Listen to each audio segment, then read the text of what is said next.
Hello again, everybody. This is Comic Book Geezers. I'm Wild Bill, your host, the Unknown Comic, and this is my buddy Pete. How are you? And we're doing episode 2 of Amazing Spider-Man. And it's all about Spider-Man. It is. So we're going to let Pete kick it off. We're doing post 100, between 101 and 200 today. Yep. So hopefully you liked our pre-100, all the real old classics, the early Steve Ditko stuff. They're and the all early Pete's comics, man. I'm still jealous, man. You'll get there. Man, I don't know. I have to win Lotto first, I think. Man. So 101. So, all right. So here we have, I've actually just gotten these fairly recently. 101 and 102. Issues, too. Which was the first ever appearance of Morbius, the vampire. The living vampire. So here, this is an iconic cover. All right. So you'll notice here something's up with Spider-Man, right? He's got a bunch of arms. So he got... See these arms? Right there, the part of his... He got 6 arms. Yeah, you know. And 2 legs, which is an arachnid. 8 legs. Exactly. So he's trying to get to Dr. Connor to, give him some kind of antidote, to whatever. But he runs into Morbius down in Florida. And then part 2 of that, there we got the lizard. Oh, that's all sorts of glare. There we go. The lizard and Morbius and Spider-Man with his multiple. Yeah. Is our lighting good? Yeah, I think it's good. I didn't change anything. All right, we'll just leave these here. Anyway, so a really good first introduction to Morbius. And, of course, he went on to feature in his own magazine. And he also showed up in Vampire Tales, Black and White. Adventures into Fear. He showed up as well. He was all over the place. So then we're going to jump ahead a little bit. So, we've got, again, we're talking about 100 issues here. We're just trying to condense, but we're going to show them all because they're all amazing covers. They're all amazing covers. There's a lot of great storylines, but we can't show them all. So we're picking some of our favorites here. So we're going to shoot ahead a bunch of issues to number 119 and 120. This is Spidey's first tangle with the Hulk. And we've talked about classic rivals. Up in Canada. Classic confrontations. And I chose the Hulk, and we have showed this book before. This is from Pete's collection. We both have this book. This is an awesome cover. This would also be included in favorite covers, but we got it here right now for you. And a great action-packed cover. Which leads right into this one here. Slide that over. 121. There we go. Actually, this is 120. 119 and 120. So again, the storyline is, the Hulk is up rampaging up in Canada. He's fighting Thunderbolt and Ross. There you go, without the glare. Jonah Jameson allows Pete to go up there and shoot some pictures of the Hulk, and what happens? He winds up getting into a, big confrontation. Confrontation with the Hulk, of course. Now here goes a milestone in the history of comics. So you know what's coming next. So, the big... the death of Gwen Stacy, issue 121, and then the death of the Green Goblin, 122. This is the Holy Grail for Spider-Man collectors, besides issue number 1. This has a lot of sentimental value. As does this one here, because this not only is the aftermath of the death of Gwen Stacy, but it's also the death of Norman Osborn as well. And these are very sought-after books. I need this one, 122. These are from Pete's collection, by the way. But this is what I need. I need this and 135, and I'll have and 114, and I'll have everything from 112 to 300 every single issue. So yes, I am a Spider-Man fan. So I'm going to ask the question now. So we're just talking about the death of Gwen Stacy. So we've both been Spider-Man fans for a long time, and we've gone through, Peter Parker's life and then some. Gwen Stacy or Mary Jane? As what? The key love life? Who do you like? Yeah. If I have to go with Mary Jane Watson because when I started reading Spider-Man, Gwen Stacy was already deceased. She was out of the picture. I didn't start to get to know more about Gwen Stacy until this past year, reading up on older issues of Spider-Man and Marvel Tales, really, to find out who she was. But I think I would have to go with Mary Jane Watson because technically she is the girl next door to Peter Parker. And I absolutely agree with you, and I'm going to take it even one step further. Because, I've been reading a lot of these older issues with Gwen Stacy being introduced as Pete's, girlfriend and whatnot. And she's a beauty queen. She's a beauty queen, but you know what? She's a whiny bitch. Never satisfied. No, and she's just always complaining and crying and she's just got. But MJ is the cool girl. She's totally cool. She's the girl you want to hang out with. She's totally the girl you want to hang out with. She's the girl next door. She's fun. She's hip, and it's just like because I've been doing. She's always positive. She's always in a good mood. Hey, Tiger. All the time. Hey, Tiger. Exactly. And I she think that never Gwen has Stacy, anything bad to say. No, and I just Mary think Jane. that Peter Parker was reduced to like just a big pile of goo around Gwen Stacy. Yeah, because of the beauty queen factor. I guess, man. But I just the more I read, I'm just kind of like, pretty girls always break your heart. But it's funny because if you read a lot, of the letters that the fans wrote in after the death issue and the couple issues after that, they weren't happy. They were not happy at all. No, they were just like, "How could you kill our Gwen off?" Yeah. And I was just like, "Good riddance, MJ." That's the. They got rid of Gwen, and then they got rid of the Green Goblin. Yeah, just like that. So that was a big deal. Yeah, totally. That's like wiping out your cast. Major love interest, major villain, wrote them off. Like so just think, in the span of 20 some odd issues, you had Harry Osborn in the hospital. Okay, let's bring up the next book and keep drugs, and then you had that. So this is J. Jonah Jameson and the Man-Wolf, which is his son. Yep. I forget how he gets this virus or how he gets infected. I don't remember either. I read this last year. I bought this book last year. This is Pete's, by the way. Wasn't he he was in space or something like that? Or something? Hey, he was an astronaut. Yeah. I don't know if that's how he got it, but I don't remember. The fact that he's a werewolf and is going after Peter Parker, and Peter Parker is actually trying to save J. Jonah Jameson from his own son. Yeah. And again, Spider-Man is no good. No good. So part 2 of that one. A great cover. It could easily go into our favorite covers category. I'm trying to get that glare. This is a nice shiny bag you got here. Oh, yes. But that is a great action-packed cover. The colors pop. I love the use of the yellow. It's the swinging of the arm, knocking Spider-Man back. It's just action-packed cover. And again, you judge comics by the cover. Yeah, absolutely. You do. You have to. So with that, we're going to swing over to Bill's collection. Again, we're going to move on to another milestone. This is a little beat up, and we've talked before about Pete selling his comics in college days for beer money, and this was the holy grail that I got from him. I also got 121 from him, but this was part of that stack of $20 for like 10 comics, Spider-Man comics. This was such a key issue. And of course, I don't have this one now, and to go get this now, it's going to cost me arm and a leg, a few $100s. It's unfortunate, and it's like this book is in poor shape. You can see how the beat up is along the spine here. It was bought on the stands in 72. And it got used and abused. It was red. It was but it's still for a comic. It still has the cover. It's pretty much it's beat up, but it's still you can see the image. You can still it's pretty well depicted. I brought this into a comics shop in '92. There was this place I used to go to in my hometown, Peekskill, and I asked the guy how much this is worth, and he said this book is, if it was in my store, I would sell it for $70. I was like, $70? Wow, it's so beat up. It's in poor shape. Because that's why. Because if it was in great condition, I'd be asking $300. Now this was 25 years ago. So you Google this one on eBay or whatever, you check it out, and some people want as much as $800 for this book in prime condition. So this book I would say this book is a 2 or a 3, if that. Because it's got a lot of creases and stuff, especially up here in the corners. Down below. And it's faded down here. If they gave this a 3, this book still might pull in $200 easily. 2 to 4. I could ask $400 and not feel guilty because of the first appearance of the Punisher, and it's a great story inside. Yeah. What goes down?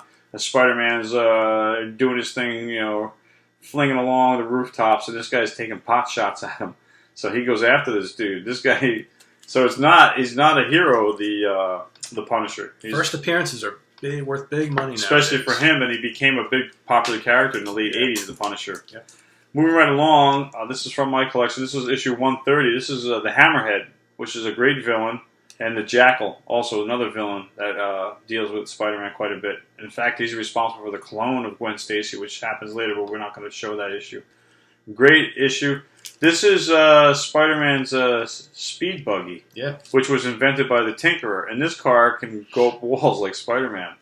So he's jumping out of the way, and the Hammerhead, his head is like as tough as steel. So he uses his head as a weapon, like a battering Did we ram. never get a Hammerhead versus Kingpin battle? I don't think so. The two of them should have actually teamed up against Spider-Man. Because I don't even think they won head-to-head against each other. Interesting point about two crime bosses, you know. This guy was all like guns and Tommy guns, the Hammerhead, as opposed to Kingpin, who's a little bit more sophisticated. Now we're going to go back to Pete. You know, this also was a very big deal when it was first released. The love triangle again with Aunt May and Dr. Octopus and Peter Parker. Wedding day, you know. And you're gonna marry my aunt? Are you kidding me? And he can't tell his aunt, you're making a mistake here, Crazy Great. stuff.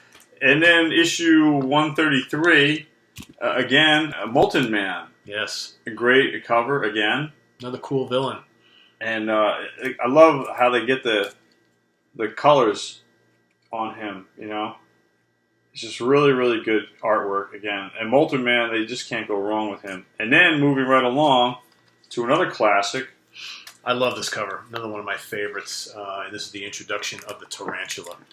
This is a classic Johnny Romita cover. And a very cool villain, He's like a South American, like kind of gangster sort of.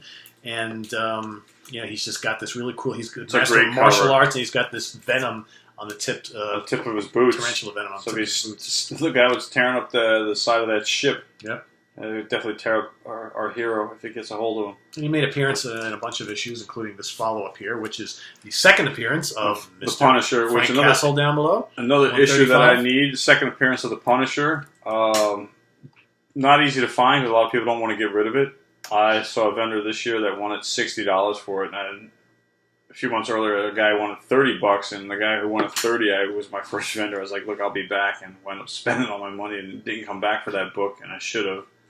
So this is still on my wish list, and again, it's because it's the Punisher's second appearance. A lot of noteworthy things happen here. So the second appearance of the Punisher, they wind up fighting in the beginning, but then they team up against the Tarantula and his cronies. But more importantly, right here, Harry Osborn discovers that Peter Parker is Spider-Man. And blames him for his father's death. J. Jonah Jameson and Robert Robertson, they don't, Joe Robertson. Joe Robertson. But you can tell that J. Jonah Jameson is up to no good about destroying the reputation of our hero. You got Mary Jane over here, looks like Flash Thompson. And I'm not sure who this is up here. Oh, that's Rita? No, the girl who reappeared, the sister of the Molten Man. What is her name? I don't know. I don't remember. I'm drawing a blank. I forget. Liz, I think. All right, so now we're going to move on to the rest of my collection to take over as we work our way up to 200. Issue 136. Okay, so we got another Green Goblin issue here. And this is Harry versus Peter. And you can see down here they know each other. And then here they are clashing as villain and hero, but in street clothes. Very well done. A great cover. Again, one that I got from Pete for my $20. Thank you, my man. I've gotten that one back, though, since then. This one I pulled out because it's the only one that... We haven't talked about him yet. This villain is the Scorpion. And, again, another major villain in the history of Spider-Man. This is issue 145, and he appears in 146, I believe. I didn't pull that one. So, it's in the interest of saving time, going back to the Tarantula. This is issue 147. Another great cover between Spider-Man and the Tarantula. Again, a great use of the color yellow in the top of the frame. Does he have his mustache on this one? For the Tarantula? Yeah. No, it doesn't see. He's got a mustache in the comic, but on the covers he doesn't have a mustache. It's not there. No. It's not there. Senor, where's my mustache? This one's another good one. Yeah, it is.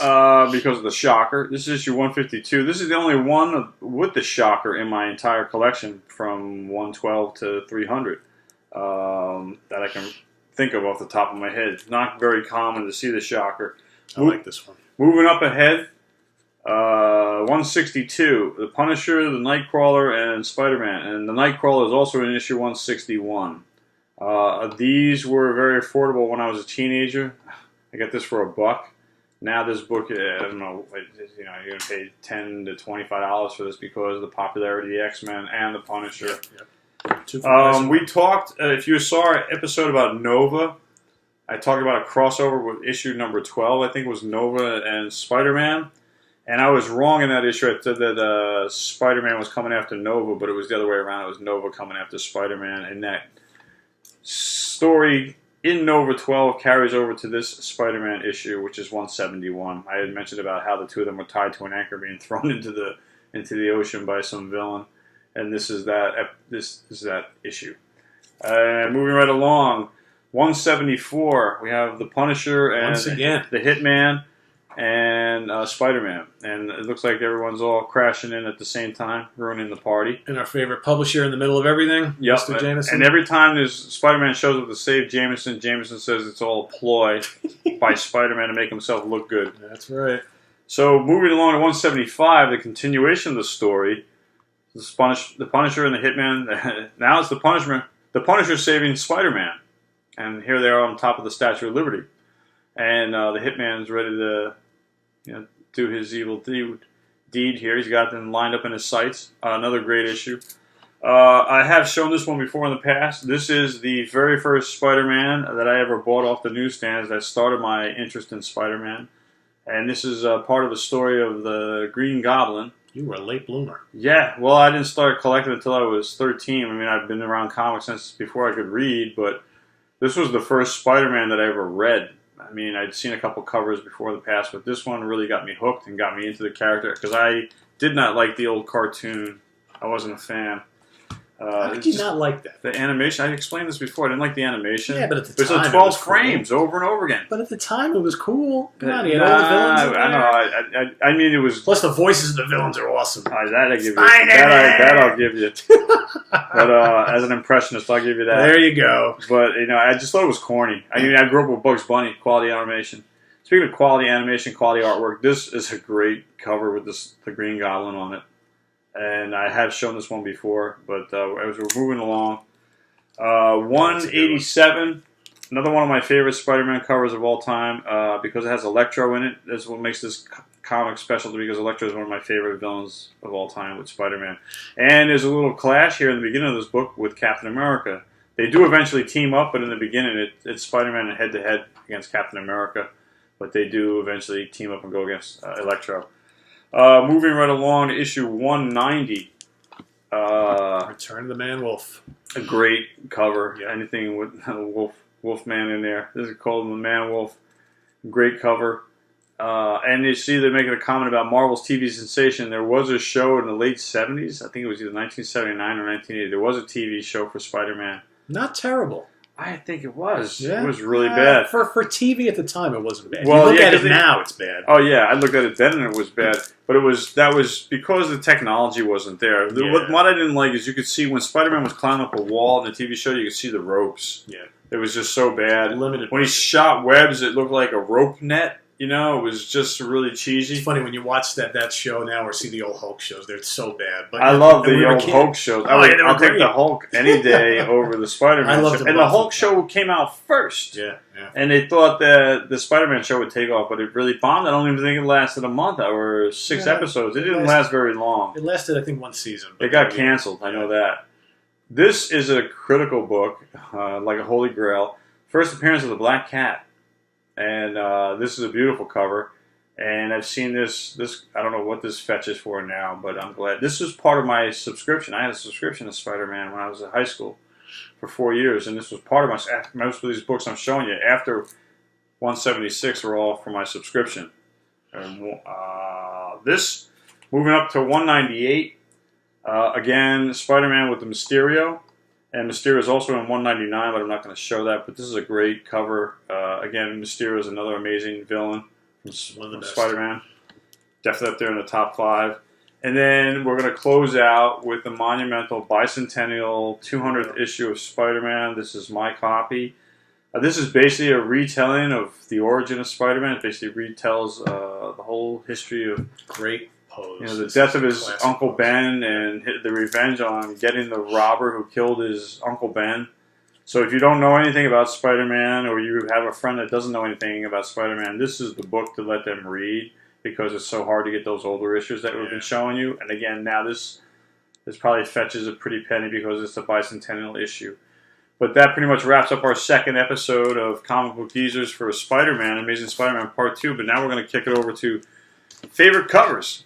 So Well, let Pete kick it off. All right, so I got one here that is probably in my top 3 favorite Spider-Man issues of all time. Yeah. Basically because I love the guest star that's in it so much. But also, hero. I love this cover. We were actually going to show this initially earlier, but we decided I wanted to put it in one of my favorite covers. So this is number 123. So this is right after the death of Gwen Stacy and the Goblin. And who does he wind up meeting up with? But Luke Cage, Hero for Hire. Yep. And this is a classic drag-out, knockout battle.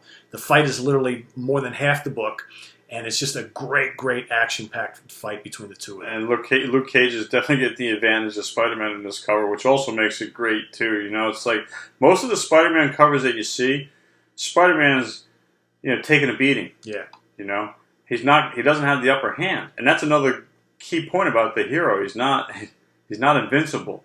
You know? Totally not. And it's just amazing how they portray that. They capture that very well in the covers. So this one, number 141, this is another classic Johnny Ring-a-Ding Romita cover, and it's actually, a little bit misleading. This is another return of Mysterio, but, you see the cover and it looks like he's brought along a lot of Spidey's other villains, and it's actually not true. A little bait and switch here, but they're all illusions. You see Doc Ock, you see Morbius and the Vulture. And inside is like the Jackal and all sorts of guys, but a good cover and good issue nonetheless. And then one of my all-time favorite covers also for Spider-Man, and this is one I remember when I was a kid, I just loved this cover because it's so well drawn, and I love Doc Ock. This is number 157 when they're battling outside We've shown of a helicopter. this before when we did Doc Ock as a classic villain. Yep, so another good one. So I'm going to turn it over to Bill. Bill's got a couple extra here. I'm going to go right back. I'm going to do 4 of them. More Mysterio. This is 142, the issue that came right after the one that Pete just showed us. Yep. And I love this cover, man. Hey, I'll just take my head off. And he shoots a web right through his head, where his head was. Great cover, great use of colors. I believe Mysterio was supposed to be dead, so Pete's like, my God, what are you doing here? I'm not sure if this was one from that $20 purchase from you or not. I'm not sure. I think it might have been. This might have been the last out of that stack. I'm not sure. If it was, I've since bought it again. So moving along, I love this villain as well, the Sandman. I mean, he fights the Hulk. I got him a lot against the Hulk. Fantastic Four. I mean, he just fought everybody. I love the Sandman. Great cover. And a great cover, again, when he fights Spider-Man. It's great to have you back, Sandman. Great cover. Moving up into the late 70s, like maybe 1978. This is issue 184. This villain is a one-time shooting star phase. He's only in this book. This guy's like a gang leader in Chinatown. And it's called the Red Dragon, I believe. And obviously here we have Spider-Man set in a death trap, which is great. Another classic cover where Spider-Man does not have the upper hand. And if you read Spider-Man over and over again, you find out villains have a tendency to leave him in a death trap, and they just leave him, assuming he'll die, and then he gets out. And then they're shocked that he gets out. It's like, come on, guys. Jesus! I thought you were dead. How did you escape? The last one for me, favorite covers, this is issue 189. And this is, again, Spider-Man trying to help out his number one antagonist, J. Jonah Jameson. I just love the way they capture the shadow on his back. It's just really great colors. Really good artwork as far as I can tell from what I like. This is actually a wallpaper on my cell phone sometimes. And that wraps it up for my favorite covers in our second episode of Amazing Spider-Man. I'm Wild Bill saying thanks for joining us. And when we do our third episode, we'll be doing post 200 to 300. And again, we'll have some tough decisions as to what to weed out and what to show you. I wish we could show them all to you. So anyway, I'm Wild Bill saying thanks for being here. Thanks for watching, and check us out for episode 3. And I'm Pete. Have a good one, and we'll see you next time for more Spider-Man. Take care. Bye-bye.